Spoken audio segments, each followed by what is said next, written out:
The greatest matchups haven't happened until now.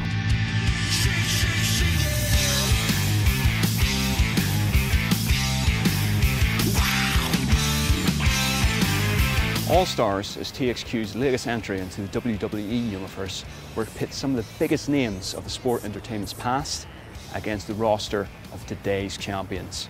Whilst it may not be of interest to people who don't know their big show from their big boss man, the fact that the game strips away the simulation style of previous titles in the SmackDown vs. Raw series and goes for a more arcade style flair, similar to NBA Jam, that is NBA Jam with more spandex, for WWE fanatics, this is the game to play. WWE's wrestlers have always been bigger than life, and All Stars represents that to the max. As you can see from the gameplay footage, every single character in the game here, of which there's over 30, big, muscular, brawny, match the egos of the characters that you see every week at WWE Raw and WWE SmackDown. Even the legends of the past, like Bret the Hitman Hart, Hulk Hogan, Macho Man, Randy Savage, all seem bigger than they were back in the 80s. It's something about the style of the game really impresses, and that over-the-top nature is really inviting to people who perhaps weren't particularly interested in the sport anyway. Another reason to be interested is the simplification of the moves. As we said, everything's adapted to the face buttons. You've got 2 attacks, 2 grapple moves, and the big part of the game is, as usual with wrestling, counter moves, which are assigned to the shoulder buttons. Anytime you go to grapple someone, button press will quickly flash up on screen. In that second, you tap the button, you'll be able to counter the move. However, counters can be countered. Now, as for enough, that gets more difficult as it goes on, but it gives it a nice sort of like branching style fighting that means you're never quite sure what you're going to get into as soon as you grab that big chubby load of man flesh. Of course, this wouldn't be wrestling without the flamboyant moves, those specials that wrestlers are world renowned for. Basically, at the top left or top right of the screen, you'll have 2 special move bars.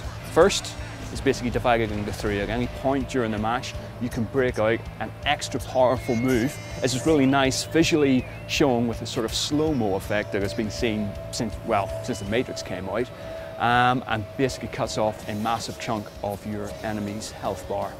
However, the big showing moves reserved for the finisher, which is slowly charged over the course of the match. Once you get someone down to almost 0 health, represented by a flashing red bar on the screen, kick off your finisher and you'll knock them out for a KO and win the match. Yes, the finishers are extremely powerful. Luckily, THQ have developed it in such a way that you've got a split-second reaction time before these finishers are delivered. As soon as they're activated, there's a flash of yellow on the character, and then they lunge forward. Now, as long as you're out of range of that lunge, the finisher goes unfinished, and basically the charge diminishes, so that character's got a few more moves before they can charge the bar completely again. Because of this, it eases the frustration that the title might have had during multiplayer matches. Want more? Well, sadly you can't. That is one of All Stars' biggest problems. In stripping away the simulation aspects of the WWE title from what we've seen in SmackDown vs. Raw, it also strips away the extensive career options that we've come to expect from this genre in the past. You've really only got 2 choices, well 3 if you include the usual exhibition matches. Basically Fantasy Warfare, which pits one legend from the past against a modern day champion to see who's best, and Path of the Champions, which is a pseudo story mode. Gives you 3 choices and basically you progress through 6 or 8 matches, but it doesn't really have that really deep, rugged sort of career mode that we've come to expect from the genre in the past, which is a real shame, because whilst the game is absolutely fantastic for multiplayer matches, bring a few friends around on a Friday night, social calendar is sorted, as a single player, it hasn't really got any longevity.